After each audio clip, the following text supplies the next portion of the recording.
নমস্কার বন্ধুরা, welcome to প্রমুক্তোজ art. সবাই ভালো আছেন তো? আজকে নিয়ে চলে এলাম একটা সুন্দর রেসিপি। সেটা হচ্ছে, হ্যাঁ ঠিকই ধরেছেন, চিলি সয়াবিন, সয়া চিলিও বলা হয় এটাকে।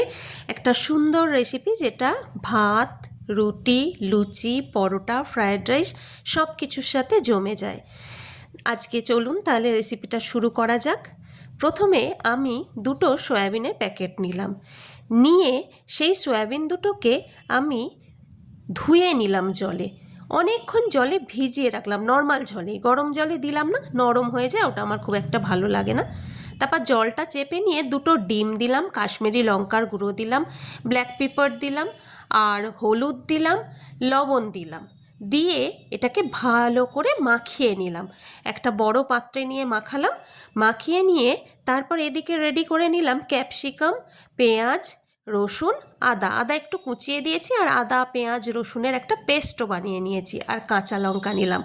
টমেটো দেওয়া যায়, red bell pepper, yellow bell পেপারও দেওয়া যায়। আর এই যে ক্যাপসিকামগুলো একটু বড় বড় করে কাটতে হবে।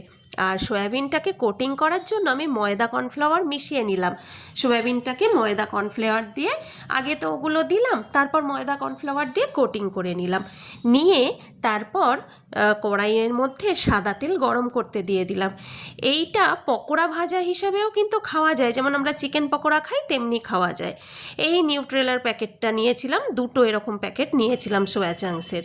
দুটো প্যাকেট নিয়ে তারপর আমি রান্নাটা করেছিলাম। বেশ অনেকটা পরিমাণে হয়েছিল। আপনার বাড়িতে মোটামুটি যদি 10 জন লোকও আসে, এটা দিয়ে আপনি ম্যানেজ করে নিতে পারবেন যদি গ্রেভিটা একটু বেশি করেন। সাদা তেলে ডিপ ফ্রাই করে নিচ্ছি এটা, এবং এটা ভাজতে ভাজতে আমরা প্রত্যেকেই রান্না করতে করতে একটা দুটো মুখে না ফেললে ঠিক ভালো লাগে না, তাই না? এটা চিকেন পকোড়ার ক্ষেত্রেও হয়, আর এই সয়াবিনের পকোড়ার ক্ষেত্রেও হয়। হাফ পোর্শন আমি আগে আগে ভেজে নিলাম, এবং হাফ পোর্শন রেখেছিলাম, এটা পরের বার ভেজে নিলাম। আর হ্যাঁ, আমার কিন্তু সর্দি হয়েছে এবং গলাটা একটু নাকি নাকি শোনাচ্ছে, একটু ক্ষমা প্রার্থনা করে নিচ্ছি আপনাদের কাছে। এইদিকে আমি সয়া সস, টমেটো সস নিয়েছি, আর এইদিকে ভাজা হাফ হয়ে গেছে, হাফ ভাজা চলছে। সেটাকে ভাজা হয়ে গেলে তেলটা ঝরিয়ে ঝরিয়ে নামাতে হবে। দেখেছেন তো, আমি পুরো তেল ঝরিয়ে নিয়েছি, আর আগেই রেডি করে নিয়েছি মশলাগুলো। তারপর ভাজাটা পুরোটা কমপ্লিট হয়ে যাওয়ার পর আমি কড়াইয়ে তেল যতটা ছিল তার থেকে কিছুটা তুলে নিলাম। নিয়ে এই তেলটার মধ্যে কাঁচা লঙ্কা ফোড়ন দিলাম, আর রসুনটাকে দিতে হবে আগে। রসুন কুচি যেটা করেছি সেটাকে দিতে হবে, কিন্তু খেয়াল রাখতে হবে গ্যাসের ফ্লেমটা কম করে রাখবেন। রসুন পুড়ে গেলে সেই রান্নার টেস্ট কিন্তু চলে যায়। তাই গ্যাসের ফ্লেম হাই করে তারপর আদাগুলো দিয়ে আবার গ্যাসের ফ্লেম একটু কম করে দিতে হবে। তারপরে আস্তে আস্তে অ্যাড করতে হবে পেঁয়াজ, ক্যাপসিকাম। পেঁয়াজ ক্যাপসিকাম বেশ খানিকটা ভাজা হয়ে যাবে, তখন অ্যাড করতে হবে বাকি জিনিসগুলো। পেঁয়াজ ক্যাপসিকাম যেহেতু একটু বড় বড় করে কাটা হয়, টমেটো বড় করে আপনি দিতে পারেন, রেড বেল পেপার দিতে পারেন, ইয়েলো বেল পেপার দিতে পারেন, কিন্তু সবই বড় বড় টুকরো করে এই চাইনিজ রেসিপিগুলোতে যায়। তাই ভালো করে সেদ্ধ না হলে এটা কিন্তু হজমে সমস্যা হতে পারে। এই দেখুন ঝরঝরে হয়ে গেছে পুরো, পকোড়া ভাজা রেডি। আমি একটা, শাশুড়িমা একটা মুখে ফেলে নিয়েছি। শাশুড়িমা খুব একটা পছন্দ করেন না, আমার পাল্লায় পড়ে যাই হোক মুখে দিয়েছেন। তখন আমার পুত্র বাড়িতে ছিল না, নাহলে সেও চাইতো। সে এসে দেখেই তার রিয়াকশান হচ্ছে, কি সুন্দর হয়েছে মাম্মা। আর এই দেখুন ভাজা কিন্তু চলছে। তারপর সে একটি চিলি সয়াবিন মুখে দিয়ে তার বাবাকে ডাকতে গেছে, পাপা পাপা চলো, মাম্মা মুখের টেস্ট ফিরিয়ে দেবে, যা সুন্দর রান্না করেছে। এই দেখুন আদা পেঁয়াজ রসুনের পেস্টটা এর মধ্যে অ্যাড করে নিলাম। এবার ভালো করে কিন্তু ভাজতে হবে, নাহলে এই কাঁচা গন্ধটা থেকে গেলে রান্নার মধ্যে রান্নার পুরো 12টা বেজে যাবে। তাই অনেকক্ষণ ধরে গ্যাসের ফ্লেম হাই করে কম করে এটাকে কষিয়ে যেতে হবে। কষানো হয়ে যাওয়ার সাথে সাথে আমি এদিকে কর্নফ্লাওয়ার মিশানো জলটা রেডি করে নিয়েছি, আর এখানে কাশ্মীরি লঙ্কার গুঁড়ো দিলাম। নুনটা বুঝে দিতে হবে, যেহেতু সয়া সস দেওয়া হয়েছে, সয়া সস কিন্তু কিছুটা নোনতা, তাই নুন প্রথমে কম দেবেন, তারপর টেস্ট করবেন, তারপর আবার দেবেন। এটা আমি আমার দিদির থেকে শিখেছি।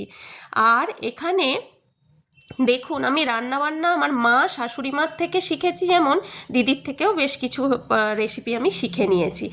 এই দেখুন, এখানে আমি এবার কাশ্মীরি লঙ্কার গুঁড়ো অ্যাড করলাম, এমনি লঙ্কার গুঁড়ো একটু অ্যাড করলাম, আর লবণ অ্যাড করলাম, আর হলুদ একটু আমি যখন ভেজেছিলাম এই চিলি সয়াবিনটা, চিলি সয়াবিনের সয়াবিনগুলো তখনই অ্যাড করেছিলাম। এবার এর মধ্যে আমি সয়াবিনগুলোকে, ভাজা সয়াবিনগুলো দিয়ে দিলাম, দিয়ে কষাতে লাগলাম। বেশ খানিকক্ষণ কষানোর পর তারপরে এর মধ্যে টমেটো সস অ্যাড করলাম। টমেটো সস অ্যাড করে আবার সেম প্রসেস, অনেকটা সময় ধরে কষাতে হবে কিন্তু। সয়া সস অ্যাড করলাম এবং দুটোকে মিশিয়ে নিয়ে তারপর কেউ এটা মিশিয়েও অ্যাড করে, আমি আলাদা আলাদা রেখেছিলাম। এবার এটাকে অনেকক্ষণ ধরে কষাতে হবে, গ্যাসের ফ্লেম কমিয়ে বাড়িয়ে আপনার সুবিধা মতো এটাকে কিন্তু আপনাদের কষিয়ে যেতে হবে, নাহলে আবার সসের যে গন্ধটা, সেই সসের গন্ধটাও কিন্তু কাঁচা গন্ধ ছাড়বে। এরপর কষানো হয়ে গেলে নর্মাল জল একটু দিতে হবে। তারপরে এই যে ভাজার জায়গাটাতেই আমি একটু জল দিয়ে নিয়েছি, নর্মাল জল, যেহেতু সয়াবিন অনেকটা জল টেনে নিতে পারে, কোটিং করা আছে তাও টেনে নিতে পারে, তাই বুঝে বুঝে জল দিতে পারেন। ড্রাই যদি কেউ খেতে চান, ড্রাই চিলি চিকেনের মতো ড্রাই চিলি সয়াবিন, তাহলে জল কম দেবেন। এই ড্রাই চিলি সয়াবিনটা কিন্তু শুধু শুধুও খাওয়া যায়।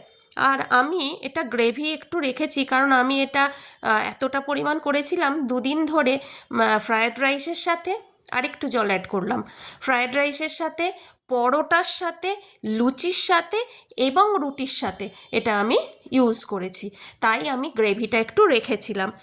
এবার এই কর্নফ্লাওয়ারের যে জলটা রেডি করে রেখেছিলাম সেটা দিয়ে দিলাম, চিনি দিলাম, চিনিটা আপনাদের স্বাদ মতো দেবেন, আর গোলমরিচের গুঁড়ো দিলাম। দিতেই কিন্তু আমার রান্না মোটামুটি কমপ্লিটের দিকে।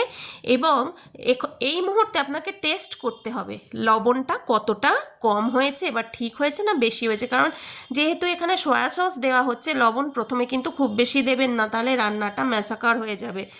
এখন টেস্ট করে দেখে নিন যে সব কিছু ঠিকঠাক আছে কিনা। আমারটা তো একটু চিনি দিয়েছিলাম, যতটা দিয়েছি তার ওপর আরেকটু দিয়েছিলাম, আমরা যেহেতু একটু মিষ্টি খাই আর বাচ্চাও খাবে, তাই আমি কাঁচা লঙ্কা গোটা দিয়েছিলাম, আপনারা চাইলে কুচিয়ে দিতে পারেন, আমি পেস্টও করে দিয়েছি, কিন্তু আপনি চাইলে আরও কাঁচা লঙ্কা দিতে পারেন, কারণ নামটাই চিলি, তাই সেখানে কাঁচা লঙ্কার ফ্লেভারটা কিন্তু থাকবে। এটা গরম অবস্থাতে আপনাদের দেখাচ্ছি, ঠান্ডা হলে গ্রেভিটা আরেকটু টেনে যাবে। তবে আমার উদ্দেশ্য গ্রেভি টানানো ছিল না, যেহেতু এতটা জিনিস আমি ফ্রিজে রাখবো, আজকে খাওয়া হবে এবং পরের দিনের জন্য রাখা হবে, তাই আমার গ্রেভিটা খুব বেশি কমানোর উদ্দেশ্য ছিল না। আর হ্যাঁ, যখন ফ্রিজে রাখবেন যদি মনে করেন ড্রাই হয়ে গেছে, একটু গরম জলে নুন দিয়ে গরম করে নিতে পারেন। কেমন লাগলো জানাবেন। পাশে থাকুন, প্লিজ সাবস্ক্রাইব মাই চ্যানেল, আর পাশে থাকা বেল আইকনটি প্রেস করে রাখুন, যাতে করে সবার আগে নোটিফিকেশান আপনার কাছে পৌঁছে যায়। আপনারা কমেন্ট করলে আরও আরও ভিডিও বানানোর উৎসাহ পাই, তাই সবার কাছে একটাই রিকোয়েস্ট, আপনারা দেখুন, কমেন্ট করুন, ভালো মন্দ বলুন। নমস্কার।